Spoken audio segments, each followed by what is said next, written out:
The Miami Dolphins' latest roster shakeup is stirring up emotions, and it's impossible not to feel the weight of these decisions. At the heart of it all is Cam Smith, the young cornerback who was supposed to be a rising star, now facing yet another frustrating detour in his NFL journey. This week, the team announced Smith is headed to injured reserve after suffering a shoulder injury during the Thanksgiving night loss to the Green Bay Packers.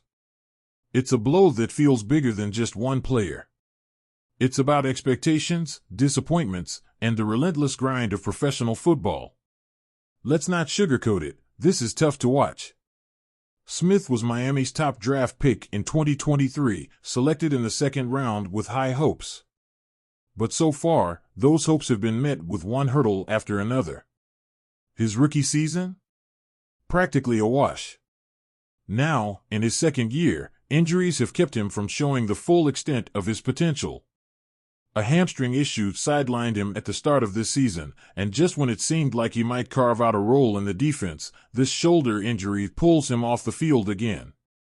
Smith has played in 6 games this year, but even that has been a mixed bag. In the early stretch, he was contributing significantly on defense, averaging 32 snaps per game as Miami dealt with other injuries in the secondary. But as players like Storm Duck and Kader Kohou returned, Smith's role dwindled. Against the Raiders, Patriots, and Packers, his snap counts fell dramatically.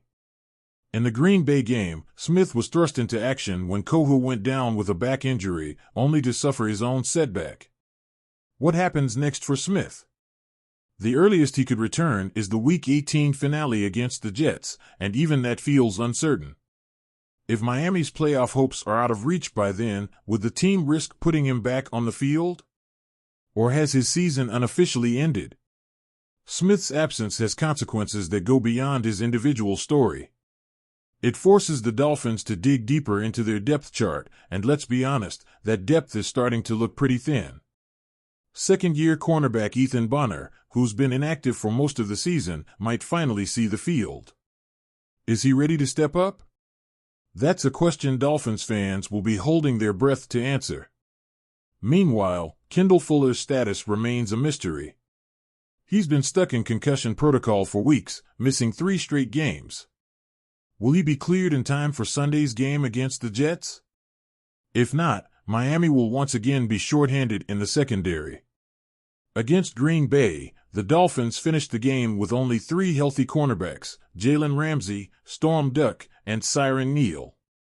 Ramsey has been the rock of this group, but he can't do it alone. Neal, known more for his special teams work, and Duck, still finding his footing, are being asked to hold the line.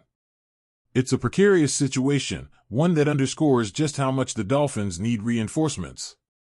To address this, the team has added rookie cornerback Jason Matra to the practice squad. Is he a long-term solution? Probably not. But in the short term, he's another body, another option as Miami scrambles to patch up its defensive backfield. On the offensive side, the Dolphins are making moves, too. Jackson Carman, an offensive lineman who's been on the practice squad, has now been promoted to the active roster. What does this mean for the team? For starters, it gives Miami more flexibility in the trenches. Carman has already appeared in the last 3 games, but with his practice squad elevations used up, the only way to keep him involved was to sign him to the 53-man roster. This move bolsters Miami's offensive line depth, bringing the total number of linemen on the roster to 9. That's a significant number, and it speaks to the team's focus on ensuring they have the protection they need for quarterback Tua Tagovailoa and the running game. With veterans like Terron Armstead leading the group and younger players like Liam Eichenberg developing, adding Carman provides a layer of insurance. Carman's background is worth noting.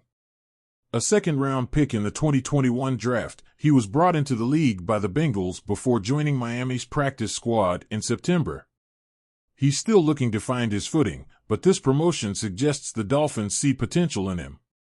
As the Dolphins navigate these roster changes, one thing is clear: this is a team that's still figuring out how to balance short-term needs with long-term goals. Injuries have forced their hand in many ways, creating opportunities for players like Carman and Bonner while sidelining others like Smith. There's a sense of urgency here, a feeling that time is running out to make this season count. The AFC playoff race is as tight as ever, and every decision the Dolphins make now could have ripple effects down the line. For fans, this is the roller coaster of football. The highs, the lows, the questions that don't have easy answers, it's all part of the experience. Will Cam Smith bounce back?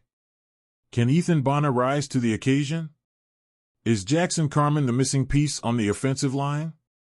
Only time will tell, but one thing is certain, the Dolphins are fighting to stay in the game, and they need every piece to fall into place.